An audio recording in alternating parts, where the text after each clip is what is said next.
Yeah, it's on. Oh, God, I was just kind of looking here. Not too good for television, huh? Hello again, everybody. Bob Zima, a frequent flyer to hell and back, and I'm with you in my swampy backyard. Holy cow, it's kind of gray.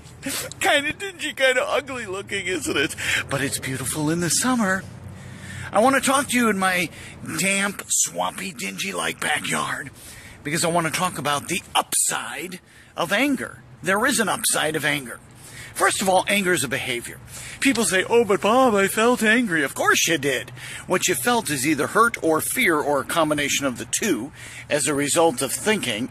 And then, of course, the fight-flight response system kicked in. And that is when your brain interprets threat, such as you're being bullied, you think you might lose your job, you think your wife is cheating on you with the neighbor, 2 dogs, a chicken, and a one-eyed mule named Fred. You feel a threat. You feel hurt. You feel afraid. You feel sad. Because your mind is interpreting a threat. A physical threat, like you might be harmed, or a loss. Something may be taken from you. Boy, talk about that. If you get bullied, you get powered up upon, or somebody takes something from you, boom, like a Roman candle. There it is, the anger.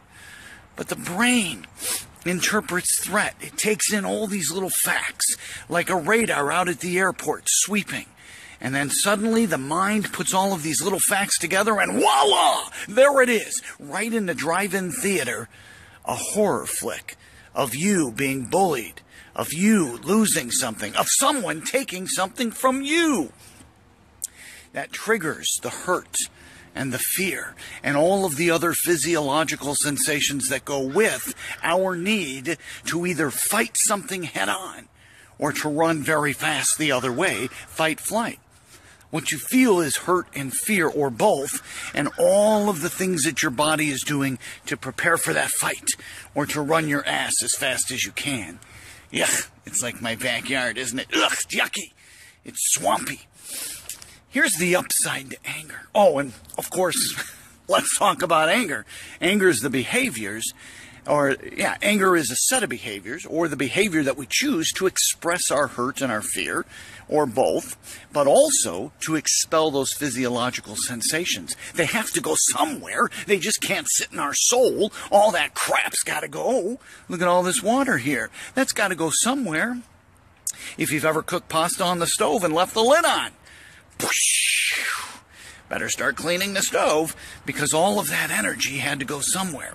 And it goes out through behaviors. We kick, we scream, we yell, we fight, we throw things. We isolate, we drink, we drug, we give people the cold shoulder treatment. These are angers, behaviors, things that we do to express the emotions and the physiological sensations. Need to watch where I'm walking, because falling down would be bad, and then I would feel like I'm an idiot, and I would get angry. But all of these behaviors, all of the dysfunctional things we do to try to, in a healthy way, express our emotions and expel the physiological sensations, lead to outcomes that are less than satisfactory, lead to things that don't work for us, like riding in the back of a police car, like having our wife tell us to pack our bags and get the hell out, like our kids being afraid of us, like our boss terminating us. Behaviors that express hurt and fear, that expel the physiological sensations generated by a fight-flight response, often lead to outcomes that are unsatisfactory.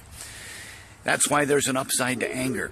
Because when you know what's not working, when you get the outcomes you don't want, when you end up in situations that aren't optimal, that are not healthy and not effective, now it's time for counseling. And for a counselor, I can just look at the behaviors and the outcomes, understand the emotions that drove that, go after the thoughts that generated the emotions, and healing can begin. So folks, there's an upside to anger, because you can begin to understand the process that messes up your life. You can begin to understand the thoughts that you have about everyday situations that drive normal but very unwanted emotions and physiological sensations, because the brain is saying, danger, Will Robinson, time to run. Danger, Will Robinson, time to kick something's ass.